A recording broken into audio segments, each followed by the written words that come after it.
Bienvenue dans votre spéciale émission du vendredi. Eh bien, j'ai une information capitale et importante à vous transmettre aujourd'hui. Nous recevrons le Père Noël avant les fêtes de Noël. Alors, je souhaite à tous les téléspectateurs et je vous conseille vivement de rester scotchés devant votre écran parce que ceux qui auront raté cette émission auront raté certainement le plus gros cadeau qu'une chaîne de télévision soit capable d'offrir à ses téléspectateurs. On reste ensemble, je ne serai pas seul sur le plateau. Dr Philo sera avec moi, je vous demande de l'applaudir.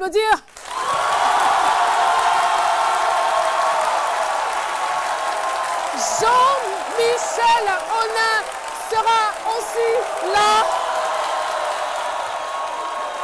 Et bien évidemment, la policière de la mode, Lynn Javert.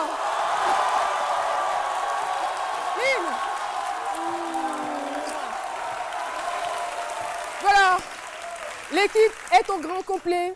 Le public est prêt et j'en suis sûre qu'il en est de même pour les téléspectateurs. Alors, on démarre parce que c'est midi, c'est maintenant!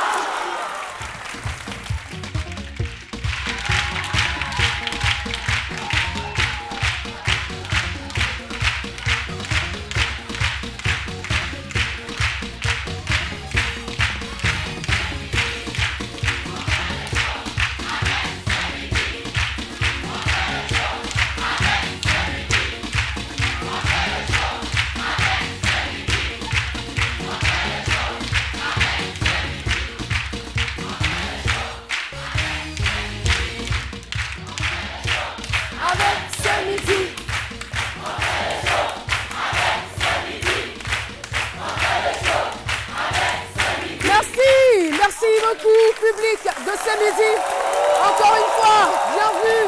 Nous sommes heureux parce que ce jour est un jour très spécial et j'ai envie de chanter parce que c'est Noël avant Noël, n'est-ce pas? On va chanter ensemble, hein, Petit Papa Noël. 1, 2 et 3.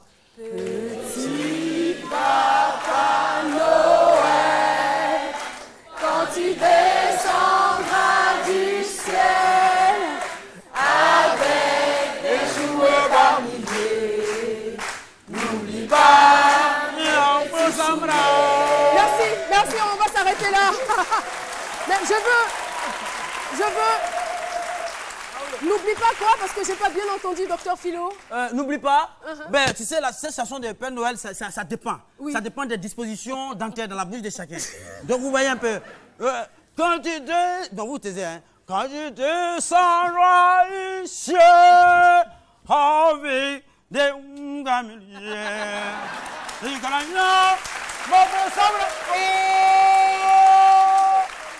Merci beaucoup, docteur Philo. Voilà, eh bien, c'est à dessein que nous chantons cette chanson parce que donner 50 ans de sa vie à la télévision, donner de l'amour, donner du plaisir pendant 50 ans, c'est un véritable cadeau et je crois que ça s'applaudit.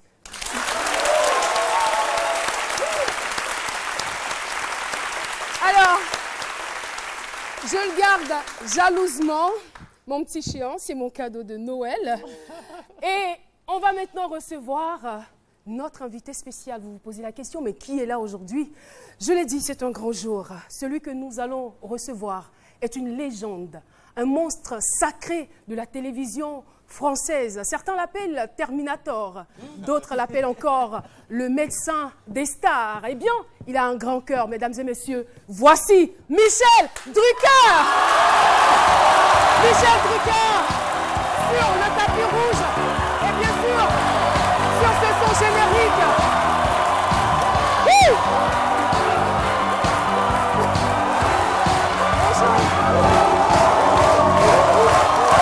Michel Drucker.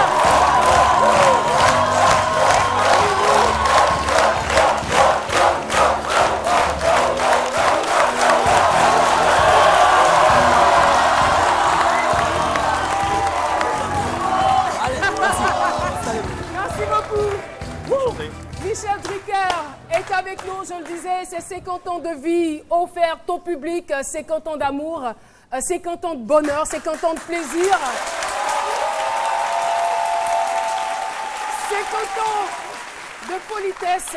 Michel Drucker, nous sommes très honorés de vous avoir sur ce plateau. Et moi, je découvre enfin Caroline Da Silva. dont on me parle depuis que je suis arrivé. Alors, j'ai découvert un nouveau succès.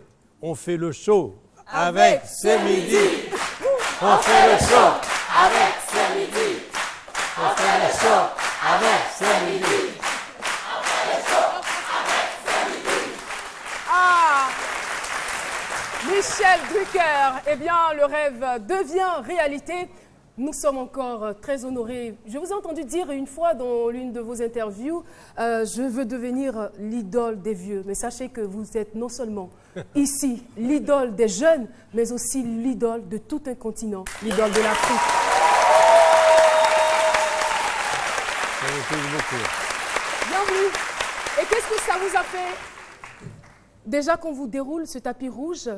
Vous qui avez eu l'habitude de dérouler le tapis rouge pendant votre émission, pendant Champs-Élysées, aux artistes, de les honorer et d'entendre cette chanson, ce son générique qui a marqué les esprits jusqu'à aujourd'hui. Ah oui, mais Champs-Élysées, ça a marqué ma vie. Il y aura eu un avant et un après. J'attaque la 51e saison et on me parle de Champs-Élysées un petit peu partout. Et puis avec TV5 Monde, on me parle partout de mes émissions parce qu'il y a eu Sport en Fête, il y a eu les rendez-vous du dimanche, il y a eu Champs-Élysées, il y a eu les émissions Star 90, il y a maintenant Vivement Dimanche. Et quand j'étais derrière le rideau avec vos assistantes, j'ai dit mais de qui il parle? J'arrivais pas à croire que c'était de moi. C'est de vous. Parce que moi je ne me vois pas avec le regard des autres. Vous savez ce que c'est, Caroline, quand on fait ce métier? Moi je regarde toujours devant. Je ne regarde pas derrière. Et puis là, cette année, je me suis arrêté un petit peu. C'est pour ça que j'ai écrit un livre qui s'appelle Une année pas comme les autres. Parce que je me dis, 50 ans, c'est pas possible. Ça fait 50 ans que je suis là. Mais je ne devrais plus être là. Et vous avez beaucoup de chance. Il sera quand même difficile pour nous de vous dérouler, dégrainer toutes ces 50 années. Mais nous avons décidé, dans cette chronique, d'explorer votre parcours, d'essayer d'explorer votre parcours. Et ça va se faire dans la bio décalée avec, bien sûr, Jean-Michel Ona.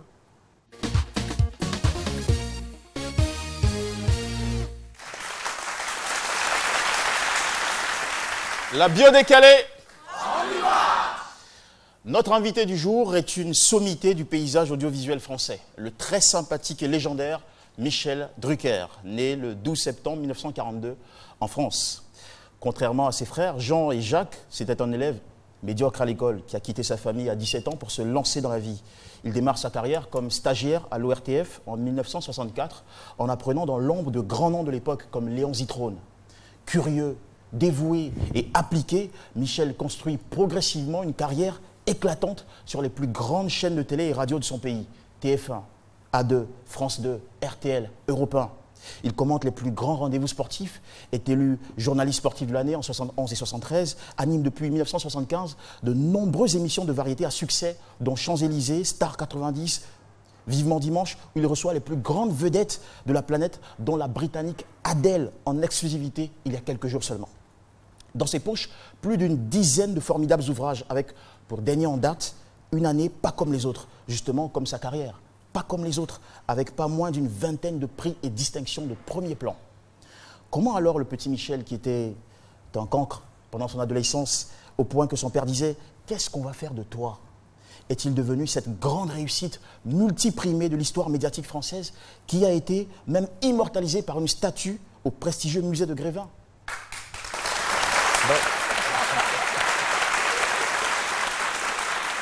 Dans la bio décalée, il n'y a pas de hasard. Le décryptage de son nom, Michel Drucker, m'a permis de trouver les mots-clés de sa destinée. Michel Drucker, qui affiche sur ce tableau. J'ai découvert like, qui est un verbe anglais qui signifie aimer. MC pour maître de cérémonie, suivi de durée, qui est l'expression de sa longévité. Et pour terminer, racine hébraïque d'empereur et souverain. Je vous donnerai les détails dans un instant. Commençons par like, aimer. Le premier secret de Michel est là, aimer. L'amour obsessionnel qu'il a pour son métier a fait de lui un autodidacte hors pair. C'est un bosseur inlassable. Au moins 12 heures de travail par jour et de longues années sans aucune vacance. Pas étonnant qu'il ait atteint ce niveau aujourd'hui. Michel a aussi cette affection authentique pour ses invités et son public. Résultat, sa grande popularité, son incroyable capital sympathie et plusieurs stars ont même fait de lui leur ami personnel et confident. Maître de cérémonie. Oui, Michel était appelé à devenir un maître de cérémonie, un grand présentateur. D'ailleurs, ces émissions sont comme des cérémonies. Tapis rouge, tenue de soirée, musique star, sport en fête, le grand show. Un maître qui a décroché tellement de prix et médailles, dont chevalier des arts et des lettres, chevalier et officier de la Légion d'honneur de France, chevalier et officier de l'Ordre national du Québec.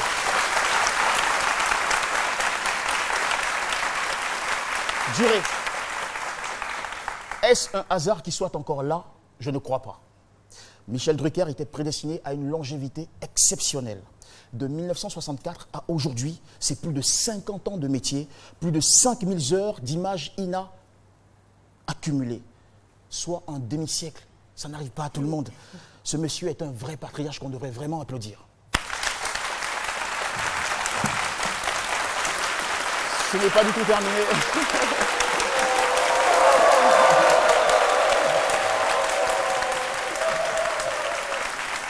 Patriarche, j'ai dit patriarche, patriarche, comme dans Israël ou Ishmaël. Et d'après les spécialistes, c'est la résonance, la racine qui a engendré les mots sire et tsar. Une histoire de faire clin d'œil à vos belles origines juives. Tsar qui signifie, vous le savez Michel, souverain, empereur. Il n'y a pas de hasard ici. Vous étiez sûrement appelé à devenir un empereur, un roi des médias francophones. Et un roi, il mérite longue vie, ce qu'on vous souhaite tous ici, mais surtout, tous nos honneurs.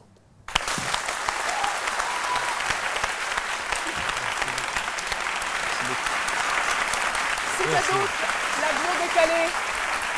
Et notre invité n'est pas resté indifférent à tout ce qu'il a entendu. Et non, parce que c'est dommage que mes parents ne soient plus là pour ne pas entendre ça. Hein? Qu'est-ce qu'on va faire de toi? Un empereur.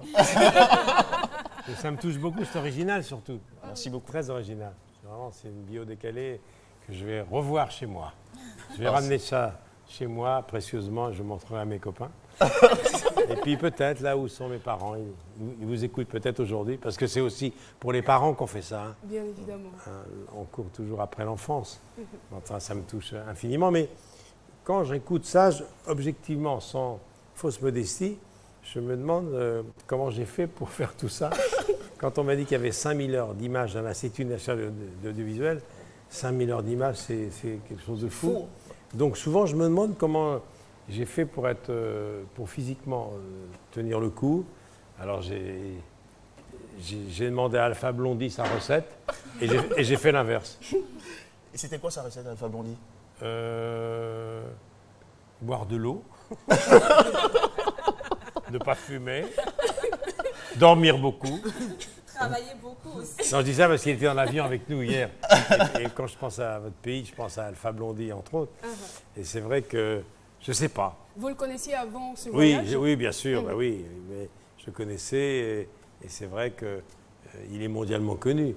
Et il est tellement charmant. Il est arrivé, on a pris l'avion ensemble, il est arrivé, tout l'avion souriait. C'est vrai, quoi. On a failli ne pas décoller. Et je suis sûre que tout le monde souriait aussi dans l'avion pour vous. Ben, on venait me dire bonjour, on me demandait ce que je venais faire à Abidjan, etc. Alors, on y reviendra. j'ai répondu, je suis l'invité de C'est Midi. Waouh! Quel honneur! Alors, que vous soyez friand de belles émissions ou pas, eh bien, cet élément vous fera certainement du bien. Regardons ensemble. Beaucoup de chance. J'aimais beaucoup le sport. J'ai fait mon service militaire à Paris, au service d'information de l'armée, où j'ai été tout de suite plongé dans les milieux du journalisme en général. Et j'ai pris contact avec la presse écrite, avec la presse sportive spécialisée. Et j'ai été tout de suite mordu. Déjà, je connaissais bien le sport. Et j'ai décidé, à la fin de mon service militaire, de tenter ma chance. Bonsoir, merci de cet accueil chaleureux et pardon pour cette semaine de retard. C'est la première de Champs-Élysées. Nous nous retrouverons tous les samedis à 20h30 sur Antenne 2 pendant 70 minutes environ, divertissante après une semaine difficile. Vous méritez aussi de vous divertir. Cette émission, sa modeste ambition est de vous faire oublier vos soucis en vous faisant découvrir des visages nouveaux qui seront associés à des locomotives. C'est un philosophe à sa manière et c'est un petit peu un ambassadeur. C'est le trait d'union entre l'Afrique, l'Amérique et l'Europe. Voici Manu Dibango.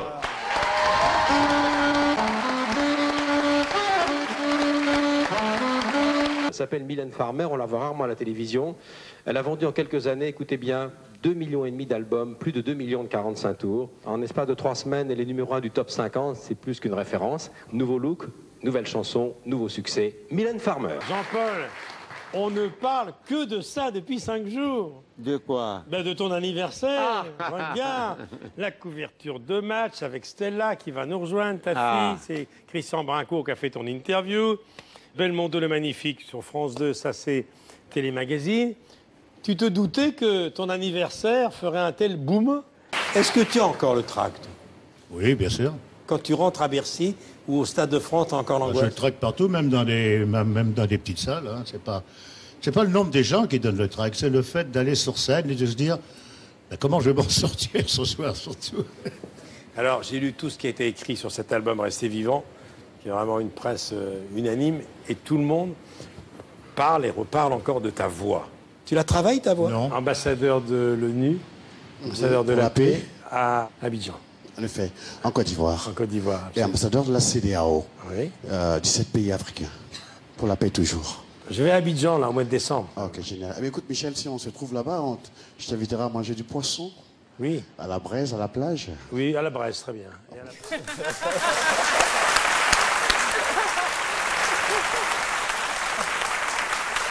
Michel Drucker, on l'a bien vu avec Alpha Blondy qui a été reçu dans son émission à Vivement dimanche. Et ce poisson, c'est quand? J'attends un coup de téléphone. Il va peut-être m'appeler en direct. Ah, mais il y a beaucoup d'artistes. Il y a aussi Magic System que j'ai présenté l'année dernière. Mais puisqu'on est ici, moi je voudrais rendre hommage à l'équipe de foot de Côte d'Ivoire. Ils ont gagné 2 fois la CAN. Ça, c'est mon premier mot. Voilà. Les éléphants. Yaya Touré. Didier Drogba.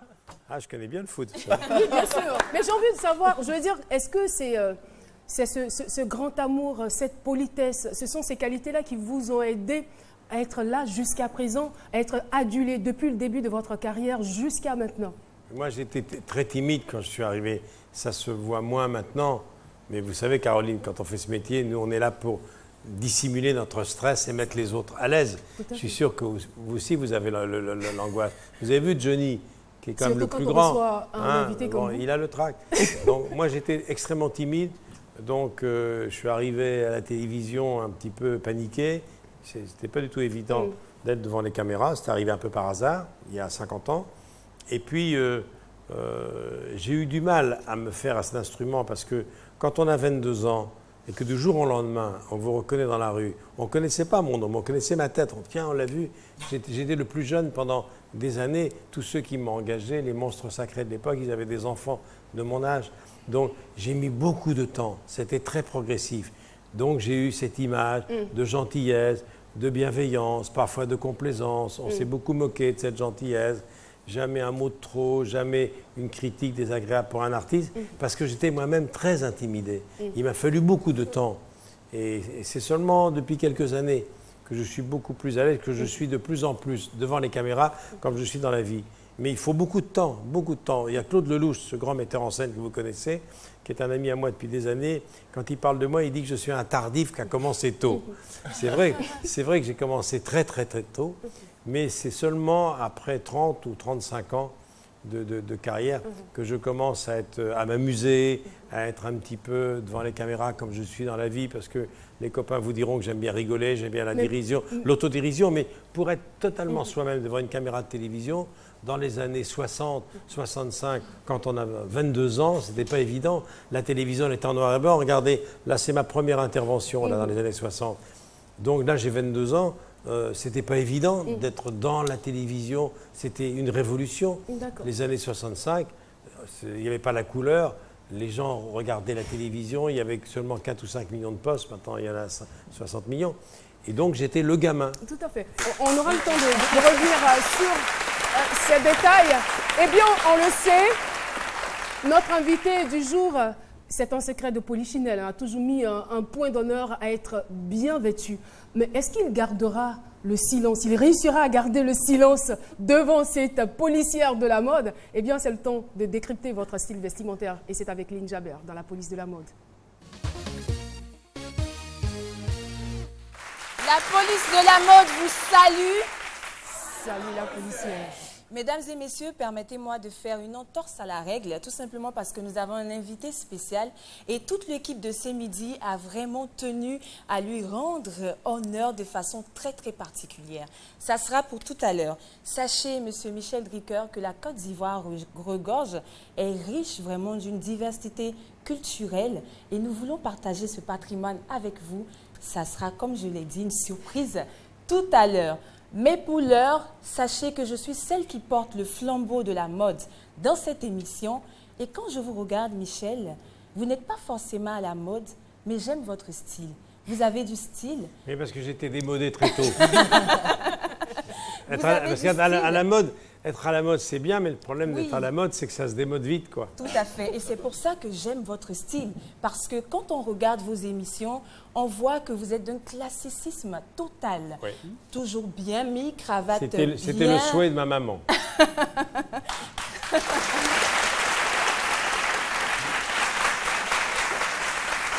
Cravate bien nouée, costume bien structuré, chemise blanche. Vraiment, vous avez un style raffiné, on apprécie.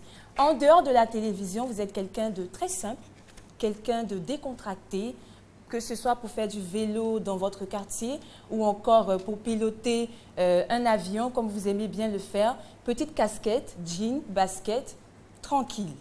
Alors, vu que vous vous habillez bien, vu que vous êtes un personnage très raffiné, j'ai décidé de vous titiller un peu, pas à la façon Nicolas Bedos, pas du tout, mais une façon de vous sortir un peu de votre habituel, voilà, tout à fait.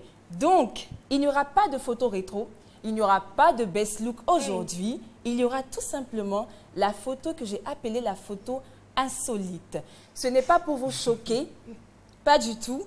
Alors, on va découvrir maintenant Michel Drucker à moitié nu.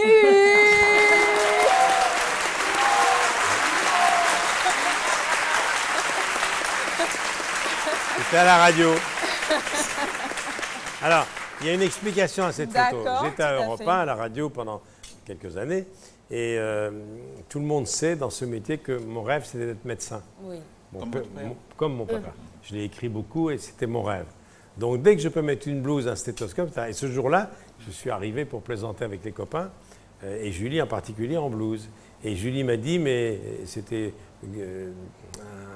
un chroniqueur, humoriste, qui disait, mais il est nu en dessous. Alors, personne ne le croyait. Donc, j'ai ouvert ça, et bien entendu, avec les réseaux sociaux, ça a fait le tour, et c'est arrivé à Abidjan. Tout à fait.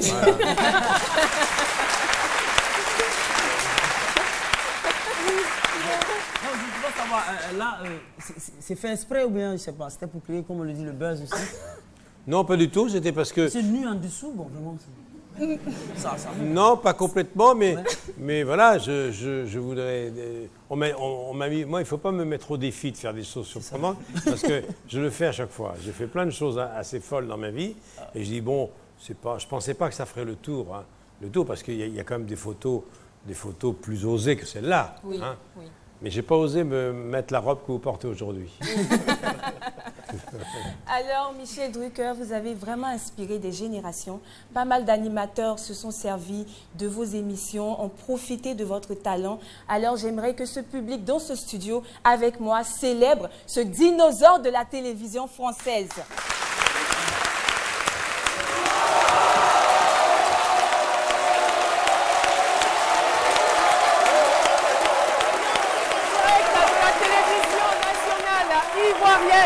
Et je vous rappelle que notre invité s'appelle Michel Drucker. Eh bien, nous allons donc évoluer dans cette émission ensemble. On a des photos et des vidéos à découvrir qu'on va commenter. Tu es assis à côté d'un dinosaure. Quelle chance! Tu te rends compte un peu de vivre l'histoire en quel effet ça te fait d'être à côté d'un... Mais il est très courageux, hein, il n'a pas peur. Alors, on va donc aller avec votre accord et votre permission pour la première photo. Voilà. La première photo qui va donc s'afficher à l'écran. Il faut que je la commente? Bien sûr. Ah, alors ça, vous touchez mon cœur, là. C'est mon frère Jean, voilà, qui me manque. On était presque jumeaux. Il nous a quittés il y a 13 ans. Il a créé M6. Il a été mon patron 1 an à France Télé en 86. Il a dirigé RTL. Et bon, ceux qui nous regardent ou ceux qui sont dans cette salle, si vous avez perdu un frère ou une sœur, vous savez ce qu'on ressent. On s'en guérit jamais. D'accord, merci beaucoup. On va donc évoluer, vu qu'il y a une surprise décoiffante à la fin de cette émission. Alors, on y va pour le deuxième élément. Des centaines de familles vivent aujourd'hui dans la cité de la Muette, à Drancy. Ignorant pour la plupart son surnom d'autrefois, l'antichambre de la mort. Car c'est bien cette paisible cité ouvrière qui fut transformée en camp de transit pour les Juifs en 1941. Ces photographies prises par des membres de la SS en mai 1944 sont l'un des rares documents visuels relatant les massacres de Birkenau. On y voit un groupe de Juifs hongrois composé d'hommes âgés, de femmes et d'enfants qui vont rejoindre les rangs des victimes de l'extermination immédiate. Ils patientent dans un bosquet situé non loin de l'entrée du crématoire 4. Les soldats leur ont dit qu'ils devaient simplement attendre leur tour pour être désinfectés. J'ai remarqué que les femmes et les enfants avaient été séparés des hommes. Le groupe était ensuite conduit dans le bâtiment où se trouvait le crématoire 4. J'avais du mal à comprendre comment ces gens pouvaient attendre assis dans les bois en toute sérénité. Alors là, c'est un document plus qu'émouvant. Et d'ailleurs, dans mon dernier livre, je publie un rapport que mon père a communiqué aux autorités françaises à la fin de la guerre, où il raconte justement sa vie à Drancy, puisqu'il était médecin à Compiègne et à Drancy. Je suis allé visiter le mémorial de la Shoah à Drancy il n'y a pas longtemps, c'est dans mon livre d'ailleurs. Et ce qui m'a frappé, c'est de voir que le camp, la structure est la même. Et c'est ce camp terrible de Drancy qui a été une espèce de gare de triage effrayante qui a envoyé vers Compiègne d'abord tous ces pauvres malheureux vers les camps de la mort. Et les premiers wagons plombés sont partis de Compiègne. Et mon père était médecin, juif, parlant allemand. Et il a passé donc de 1942 à la fin, à 45, 44, 45. Voilà, il a passé plusieurs mois, 2 ans et demi dans ces camps. Et je crois qu'il s'en est jamais remis, parce qu'on s'en remet jamais. Vous imaginez le cas de conscience que c'était, être juif soi-même, parler allemand, et se livrer à un simulacre de médecine, parce qu'il n'avait pas de médicaments. Et c'était tout ça pour les apparences, puisqu'on savait très bien qu'ils partiraient tous. Mais en tout cas, je vous remercie d'avoir passé ce document, parce que c'est extrêmement émouvant. Et je pense évidemment à ma famille et à tous ceux qui ne sont pas revenus. Et on espère ne plus jamais revoir ce genre de choses, ce genre d'extermination. Si vous venez à Paris, allez visiter le mémorial de la Shoah à Paris et le mémorial de la Shoah à Drancy. Vous serez très différent quand vous sortirez. Et qu'est-ce que ça a véritablement changé en vous? Ça a changé que... Déjà en ayant l'information et que en le visitant devoir de mémoire, surtout avec tout ce qui s'est passé en France, il n'y a pas tellement longtemps, hein. L'affaire Mera, c'est pas si vieux. L'affaire Halimi, c'est pas si vieux. L'hypermarché Cacher, le drame de Charlie Hebdo, tout ce qui s'est passé, au musée juif de Bruxelles, c'est le devoir de mémoire. Parce qu'il ne faut jamais oublier ça. Et c'est bien que l'INA et que les archives parlent. On a célébré l'année dernière, c'est ma nièce Marie qui l'a commenté sur France 2, le 70e anniversaire de la libération des camps. C'est très important de se souvenir, voilà, et que les manuels d'histoire n'oublient pas tout ça. D'accord, nous allons essayer de changer vos émotions, ce qui ne sera pas du tout évident, mais je suis sûre que nous y parviendrons. Comme ne jamais oublier ce qui s'est passé en Afrique, hein, l'histoire de l'esclavage, il ne faut jamais oublier ça, jamais. C'est encore une autre abomination. Tout à fait, tout à fait. Merci encore. Alors, nous allons donc découvrir une autre photo, une photo qui va certainement vous redonner votre sourire habituel. On regarde. Ah ben oui. Alors... À chacun son ami. Alors, elle s'appelle Isia. Elle est très malheureuse. Je l'ai eu au téléphone tout à l'heure parce qu'elle a un portable. Wow. Et parce que je n'ai pas pu l'amener dans l'avion parce que comme elle est trop lourde, je ne voulais pas la mettre dans la soute. Donc, c'est une chienne qui a une histoire, qui est un border collie, qui est un chien de berger. Elle vient de Roumanie, d'où je viens. Elle est d'origine roumaine, c'est une slave, avec l'hypersensibilité d'un chien qui vient de loin. Voilà, et je m'en sépare jamais parce que j'ai une relation passionnelle avec les animaux, et je vois que vous aussi. Oui, tout à fait, j'essaie de faire comme vous. Hein. Mais comment s'appelle votre chien, Caroline? Monty. Mais je le trouve... Ah oh là là. Elle s'appelle Cannelle. Mais je vous signale qu'un cocker, j'ai eu un cocker dans une autre vie quand j'étais plus jeune. Mais je trouve votre chienne sympathique, mais un peu immobile. Oh là là, mais parle donc. Je vais t'offrir un téléphone. Alors là, je vais vous dire, quand je vais montrer cette émission à mon épouse, elle va être bouleversée parce qu'elle est folle des chiens. Voilà. À qui est engagé pour une cause, celle de la Bien protection sûr, animale. absolument. Mais à qui est ce cocker? Il sera à vous, je pense. Non, je peux pas. Il s'appelle Cannelle. C'est un cocker américain. Je le prenais, vous le prenez jusqu'à la fin de l'émission. Voilà, c'est pour vous. C'est bon? Très bien. Eh oui, vous êtes en direct sur RTI1 et je rappelle que nous recevons sur ce plateau Michel Drucker. Permettez-moi de faire une transition avec la pub et nous reviendrons pour la suite de cette émission.